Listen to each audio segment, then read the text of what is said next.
रायबरेली में सीएम योगी आदित्यनाथ और केंद्रीय मंत्री स्मृति ईरानी का रायबरेली दौरा 25 फरवरी को एम्स रायबरेली को राष्ट्र को सौंपने के कार्यक्रम में होंगे शामिल। एम्स रायबरेली को वर्चुअल राष्ट्र को सौंपेंगे पीएम नरेंद्र मोदी। केंद्रीय स्वास्थ्य एवं परिवार कल्याण राज्य मंत्री ने दी तमाम जानकारी। रायबरेली एम्स का देश को लोकार्पण देश के लोकप्रिय प्रधानमंत्री दुनिया के बहुत ही लोकप्रिय नेता श्री नरेंद्र मोदी जी राजकोट से वर्चुअल करेंगे और यहाँ पर लोकार्पण के समय स्वास्थ्य राज्य मंत्री के भारत सरकार के रूप में मैं रहूंगा और उसके अलावा श्रीमती स्मृति ईरानी कैबिनेट मंत्री जो इस जिले की भी मेंबर ऑफ पार्लियामेंट है और प्रदेश के यशस्वी तपस्वी मुख्यमंत्री योगी आदित्यनाथ जनसभा को संबोधित करेंगे। क्या क्या यहाँ पर डेवलपमेंट और होंगे? नहीं, एम्स रायबरेली का यद्यपि 2009 में इसका 900 करोड़ रुपए से सैद्धांतिक स्वीकृति दी गई थी, लेकिन 9 से 14 तक कांग्रेस की सरकार को रहा था। 5 साल में वो चाहते तो पूरा खड़ा करके कर सकते थे, लेकिन ज्यादातर जो विकास है वो 2014 से 24 के बीच में नरेंद्र मोदी जी द्वारा किया गया और उन्होंने कोई बदले की भावना से काम नहीं लिया कि 2014 में वहाँ हमारा एमपी नहीं बना या 19 में नहीं बना या रायबरेली में नेहरू जी से लेके इंदिरा गांधी जी से लेके और राजीव गांधी जी तक सब लोगों ने रायबरेली अमेठी का प्रतिनिधित्व किया है। इसके बाद जो है एम्स को असली मूर्त रूप देने का काम नरेंद्र मोदी जी ने करने का काम किया और ये फुल्ली राज्य केंद्र सरकार के द्वारा पोषित योजना है। इसका सारा पार्लियामेंट से बजट होता है और पार्लियामेंट ने ही दिल्ली सरकार ने ही सारा पैसा इनको देने का काम किया है।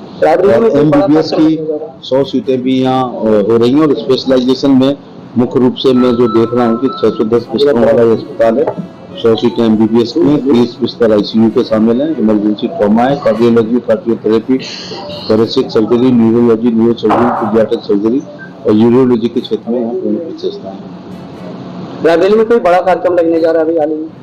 यही एक बड़ा कार्यक्रम होगा जिसमें चुनाव के दौरान तो प्रधानमंत्री जी के आने की संभावना रहेगी, लेकिन चुनाव की पूर्व संध्या पर एक बड़ा लोकार्पण प्रधानमंत्री के कार्यक्रमों के द्वारा होगा और बड़ा कार्यक्रम ये है कि उत्तर प्रदेश के मुख्यमंत्री फिजिकली और स्मृति ईरानी जी और मैं और हमारे यहाँ के मंत्री महेश प्रताप सिंह जी, अभी एमएलए एमपी और राज्यसभा सभी लोग यहाँ पर उपस्थित हैं। कांग्रेसी नेता एक बयान देते हैं राहुल गांधी के सड़कों पर उत्तर प्रदेश का युवा शराबी कर नाच रहा है। अब उनकी डॉक्टरी नहीं हुई है तो पता चल जाता कि कौन पीता है कौन नहीं पीता है, लेकिन मैं कहना चाहूँगा कि ये उत्तर प्रदेश के युवाओं का भयंकर दुर्भाग्य है। हम 11वां नंबर पे उनके पूर्वज आर्थिक स्थिति इकोनॉमी छोड़ के गए थे, जिसको मोदी जी ने 5वें नंबर पर ला दिया है। 5 ट्रिलियन यूएस डॉलर इकोनॉमी को हम पा चुके हैं, G20 का अध्यक्षता कर चुके हैं और इसी उनके ही और उत्तर प्रदेश देश का 7वां हिस्सा है। जब देश 5वीं आर्थिक स्थिति में आ रहा है तो उत्तर प्रदेश के नौजवानों का उसमें बहुत बड़ा योगदान है। अगर आईटी सेक्टर में हम बहुत बड़ा नाम कर रहे हैं देश विदेश में तो उत्तर प्रदेश के नौजवानों का बड़ा काम है। अगर देश की सुरक्षा लोग कर रहे हैं तो उत्तर प्रदेश 7वां हिस्सा है, तो हमारे नौजवान उसमें भी काम कर रहे हैं। हर इंफ्रास्ट्रक्चर में उत्तर प्रदेश के नौजवानों का बड़ा योगदान है। ये बयान देकर राहुल गांधी उत्तर प्रदेश के पढ़े लिखे नौजवानों का घोर अपमान कर रहे हैं। पत्रकार की जाति पूछकर उसको पीटा गया है कल का ही। मैं इसलिए नहीं बहुत अचंभे में हूँ क्योंकि 25 जून 1975 को आपके जन्म से पूर्व इस देश में आपातकाल रायबरेली के चुनाव को लेकर ही जब ये इलेक्शन को बोगस कर दिया गया था तो रातों रात इमरजेंसी लगाई गई थी और विचार और व्यक्ति की स्वतंत्रता को खत्म कर दिया गया था, प्रेस की आज़ादी को खत्म कर दिया गया था। मैं छोटा था लेकिन इतना भी छोटा नहीं था, 15 साल का था। एक अखबार के संपादकीय कॉलम में केवल प्रश्नवाचक चिन्ह था और दुष्यंत को एक शेर लिखना पड़ा था कि मत कहो आकाश में कोहरा घना है, यह किसी की व्यक्तिगत आलोचना है। अगर उनके जमाने में कोई ये कह देता कि आज बादल हैं तो इंदिरा गांधी उसको जेल भेज देती। और बल्कि दुष्यंत का एक भी मेरे को याद आ रहा है कि एक बूढ़ा आदमी है मुल्क में, आप समझ जाएंगे तो इसके लिए, एक बूढ़ा आदमी है मुल्क में या यूं कहें इस अंधेरी कोठरी में एक रोशनदान है, वो जयप्रकाश नारायण थे, को बंद किया था।